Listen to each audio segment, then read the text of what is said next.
You know how some people just have that thing where they walk into a room and everyone just notices them? They don't have to say a word. It doesn't really matter what they're wearing. It's just an energy that they exude that is just felt by everyone in the room. That is what it means to be magnetic. And these people don't just have it. They're not exclusive to it. You can have it too. And today I'm going to give you 10 habits on how to do that, how to become magnetic, how to start attracting both the people, relationships, and opportunities without feeling like you have to chase them so hard.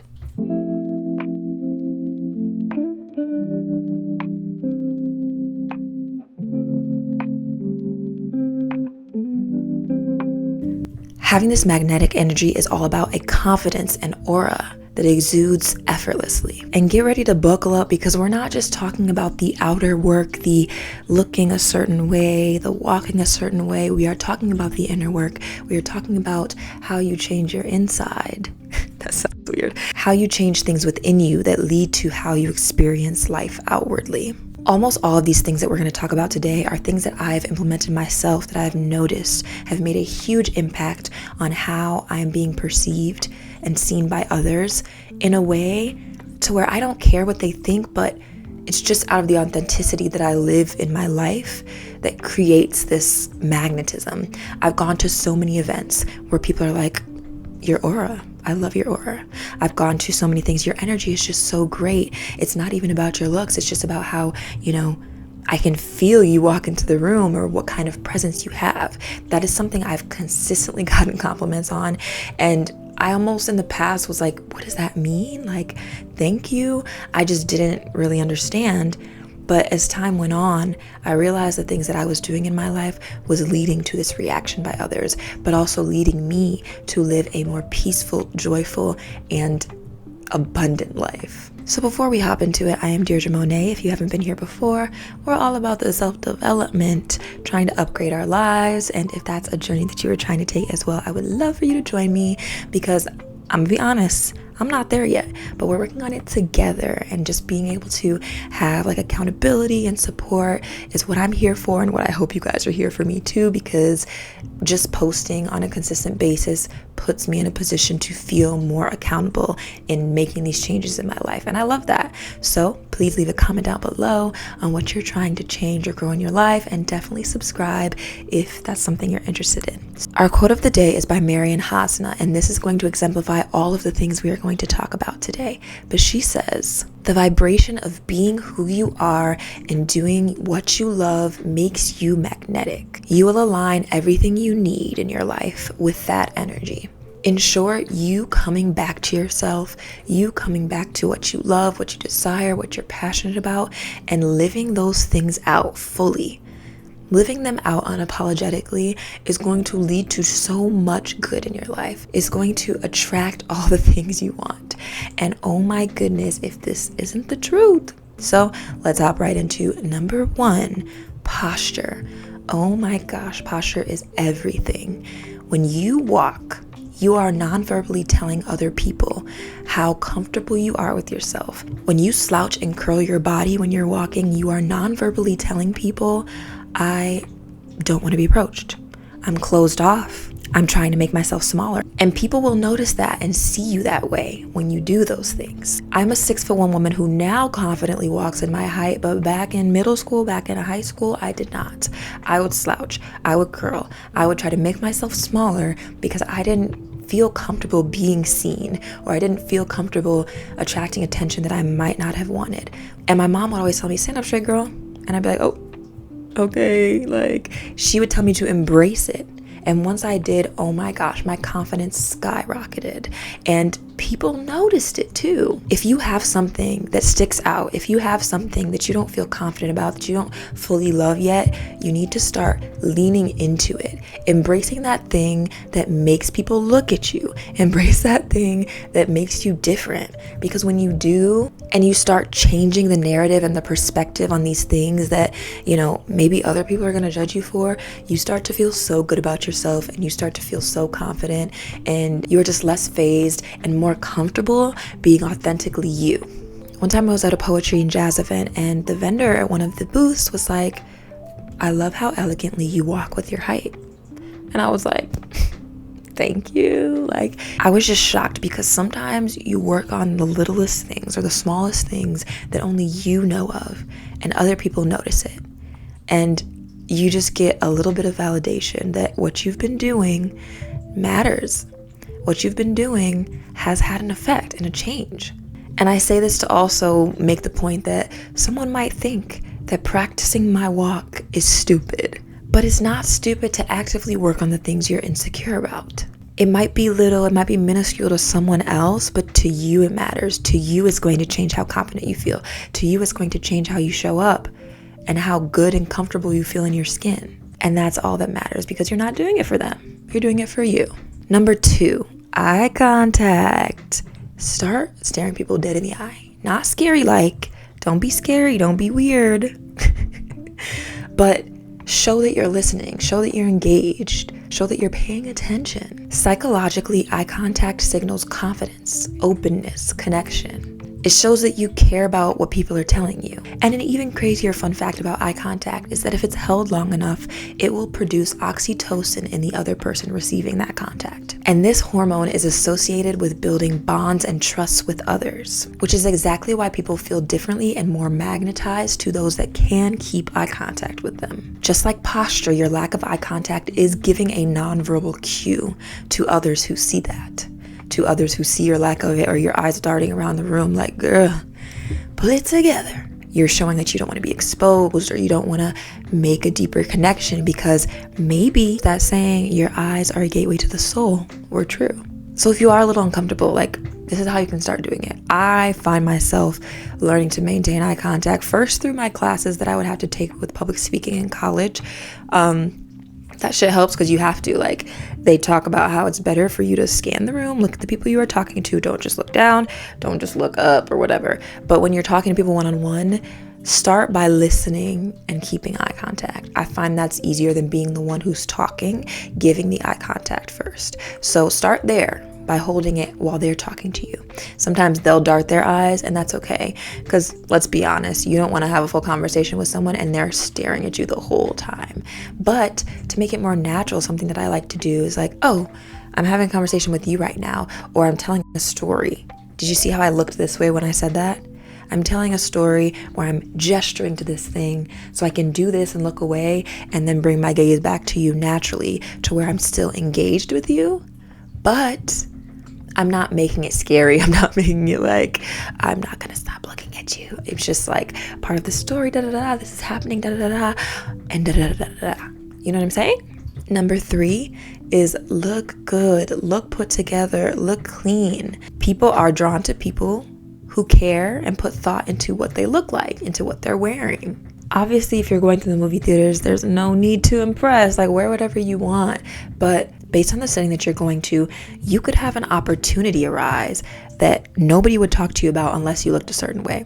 That doesn't mean you have to put on a full face of makeup. That doesn't mean you have to be wearing the most expensive clothes. But the process of making your hair look nice, of cleaning your face, maybe doing a little exfoliation, of wearing something nice and comfortable is going to change everything. But make sure it still feels like you. And that's going to bring us to point number 4. What is your signature style? Have you figured it out yet? Have you started experimenting? Your self-expression is a direct link to your authenticity. And a lot of that happens with your clothes, with how you choose to express yourself physically, because it is a representation of the inner you.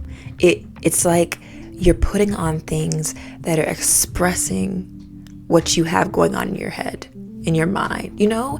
Like, if that makes sense, it's like I have a vision of this outfit that I feel like is gonna look super cool or super sexy, or is gonna like make me look edgy, and this personality or persona that I'm envisioning in my head, I want to feel on the outside. That is expressing yourself through fashion. And when you do that, people will compliment you both in the outfit and your comfortability in it, how you walk in it, because it's not about what you're wearing, but it's how you wear it. I didn't start finding my style probably until like junior year of college. When it came to middle school and high school, I think my mom was just very often choosing my clothes and having some sort of restriction over what I was wearing. Not always in like a super negative way, but it was just like, all right, she's buying most of it, like I'll just let her get it. I don't know. I didn't have too much of a problem with it or a desire to like fully want to jump into my fashion sense. But I noticed how much more comfortable I was when I started wearing things that aligned with who I actually was.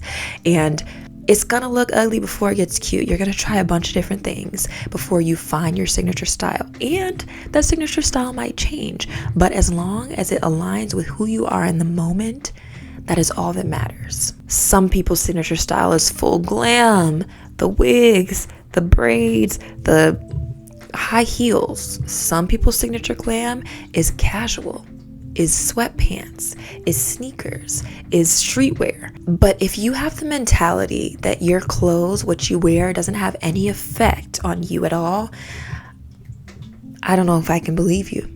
I don't know if I trust you, because you can't tell me that what you're wearing 1000% affects how you feel during the day.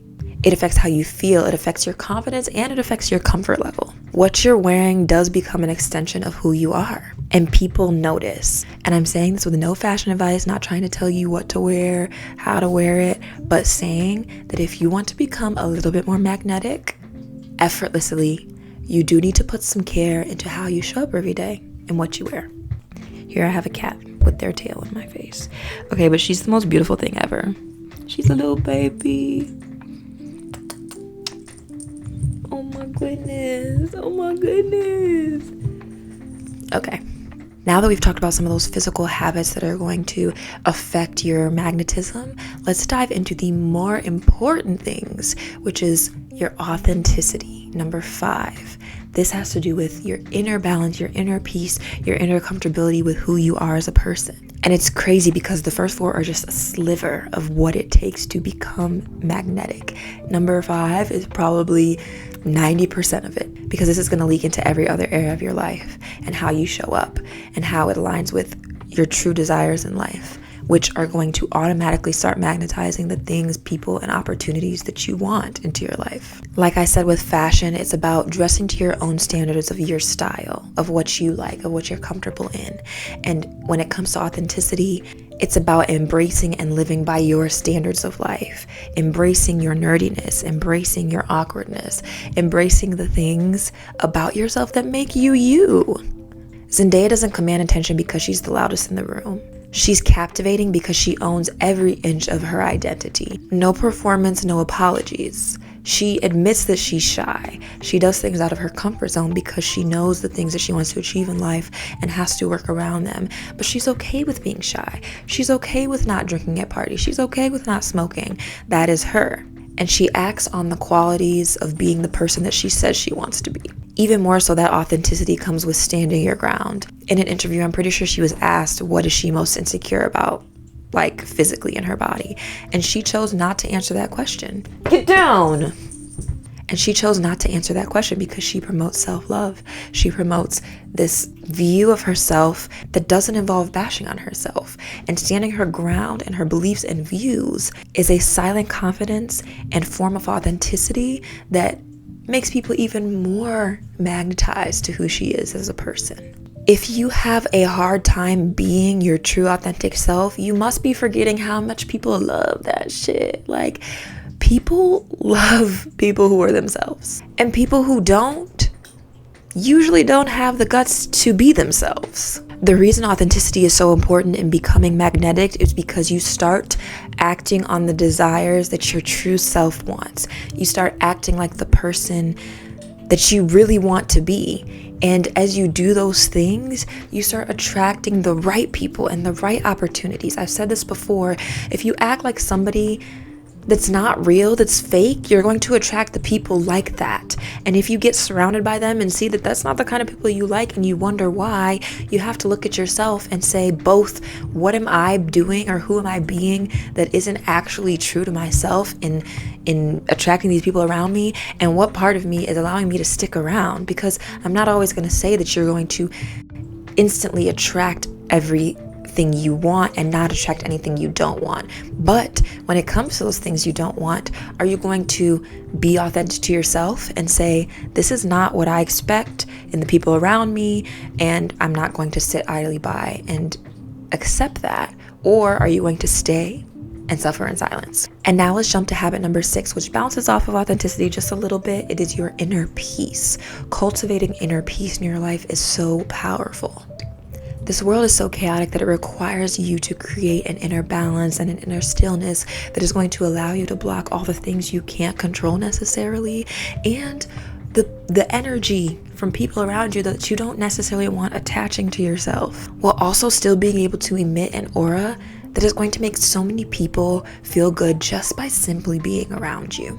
So what does it look like to cultivate that inner peace? Some things that have truly helped me: meditation.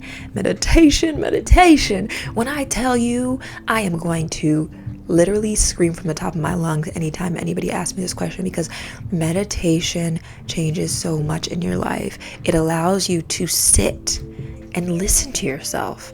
It allows you to connect with whatever God you believe in, if you believe in one.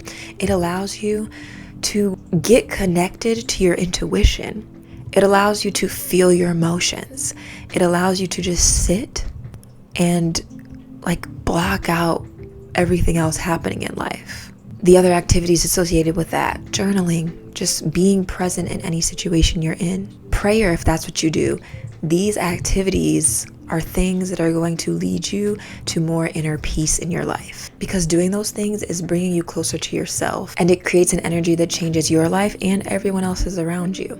I know that when we started this conversation about becoming magnetic, you might have seen it more from the perspective of how other people can see me and how I can get the things I want in life, but understand that it's not just about that external validation, the physical, material things that you might want, but all of these things are changing your life for the better, are creating more joy, are creating more love, and is creating a more fulfilling life for yourself. And the rest is really a bonus.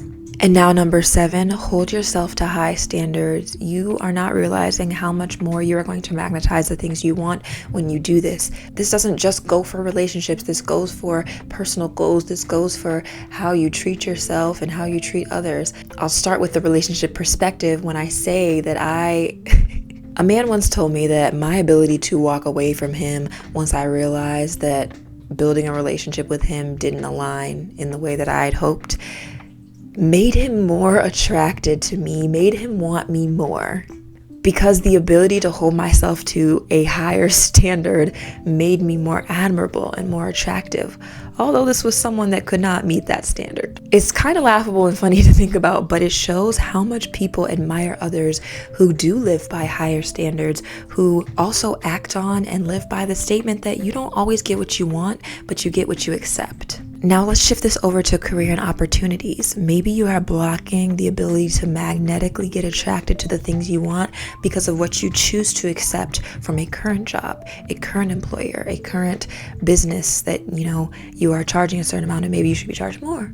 I've had the part-time job, the DoorDash job, the fail-safe that existed, so if my business didn't work out, then that was okay. While it can be important to have those things, I found that my ability to fall back on these fail-safes was stopping me from growing in the things that I truly wanted in my life. To hold yourself to a higher standard, you have to start learning how to trust yourself and the future you're creating. If my standard of living is higher, then I must believe that I will attract the opportunities that will lead me there. If my standard for a relationship is higher, then I must trust that the person who fits them is going to arise. If my standard for my health is higher, then I must trust and believe that I'm going to put in the work to eat healthier, to work out consistently so that I can see those results. A lot of this is blind faith and trust that you have to have in yourself. But when you do, you are living in the space where those things will undoubtedly come because you are expecting them. Become the person who has the life you want, and the life you want will appear. Now that mentality applies to our number 8 habit, which is being a good listener. I'll tell you why in a second, but what does it mean to be a good listener? It means you are making other people feel seen. It means that you are interested in what they have to say. It means you are asking thoughtful questions in response. We all know that annoying person who tries to dominate the conversation, who wants to interrupt everyone, the person who listens to respond and doesn't listen to understand. Maybe that's you right now and you don't even know it, but that is not the kind of person you want to be, because that is going to repel people.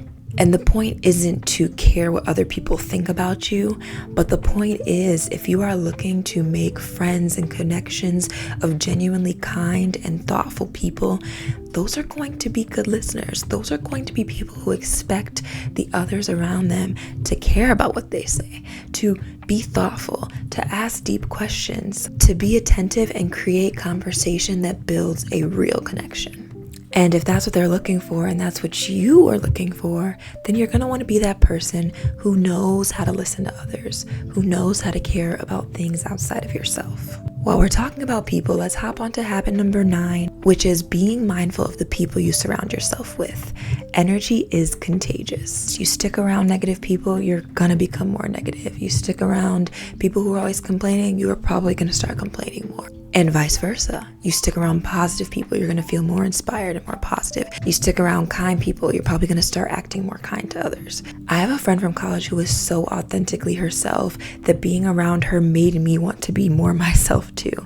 It was like she was creating space to be comfortable in all the weird, funny, crazy things that she liked to do. And so I felt comfortable doing the same. The ability for someone to normalize like the crazy, weird things, goofy, stupid things that you've been dying to do on the inside is so beautiful and so amazing, because you create a space where you don't feel like there's any judgment for being yourself. And that is so needed in this world. And then you start to feel more comfortable to be that way in front of other people. And once you find out that maybe this person doesn't like you for acting that way, you can still sit in the fact and validation that you have these other people that do love you for those things, that aren't going to judge you. And that shouldn't stop you from being yourself in front of someone else who just doesn't appreciate it the same way these other people do. Now you can care less about them not loving this side of you because you know that it is lovable. So be mindful of the people you hang around, even when it comes to your jobs. I had a part-time job where I noticed that I would stoop to the level and the anger and bitterness of so many people that I worked with in ways that was not me. And I would have to consciously stop myself from doing that, because a lot of people were just unhappy with their lives at this job.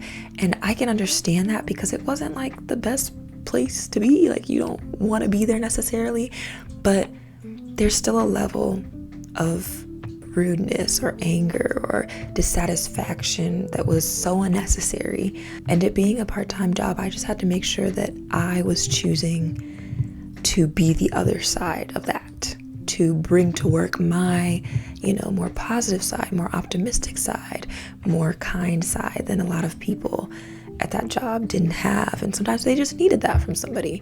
There's that perspective too, if you're stuck in a position where you have to be around people that don't necessarily have the greatest energy. You can be the light in their space, if that makes sense. You can be the light that maybe brightens someone's day, because maybe it is a one-time thing. They're just having a bad day and they need, someone to turn it around. But if you can, definitely do an audit of the people you are hanging around. And as you search for new friends and new possible partners, be sure that you surround yourself with people who expand you and they don't shrink you. They don't make you feel small. They make you feel like you can do anything in this world. Because when you do that, life becomes filled with more joy, more laughter, and more love. And last but not least, number 10, I'm sorry, I'm going to assume you are a woman or a person who likes men if you're watching this video, just based on my audience. And if you're not, cool, disregard, or actually regard this in another sense, because I think men can be decentered outside of romantic tendencies. So number 10, a habit that you should practice is decentering men, if you haven't already. When your life is built around you, your passions, your peace, your wellness, you stop seeking validation from others and start attracting those more aligned with who you are already choosing to be.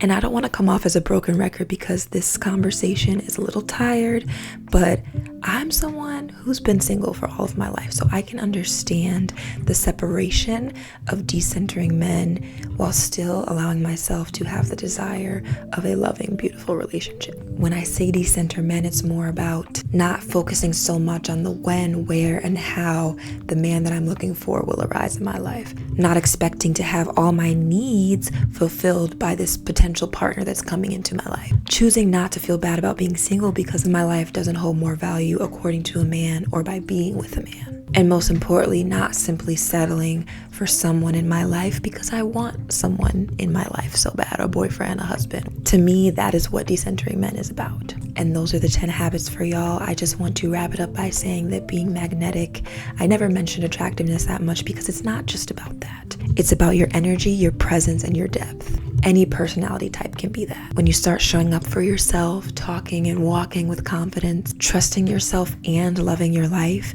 you go from chasing all the things that you want to effortlessly attracting it. You stop waiting for people to choose you, and instead you become the one who chooses. You become the one who leads and inspires, the one who sets the tone. And that's what it means to be magnetic. I hope you guys try these things out and see how it changes your life, not only to attract everything you want, but just to feel more fulfilled in your own life. I hope you enjoyed. Please leave a like down below, subscribe, and wherever you're at, wherever time it is, good morning, good evening, good night. Love ya. Goodbye.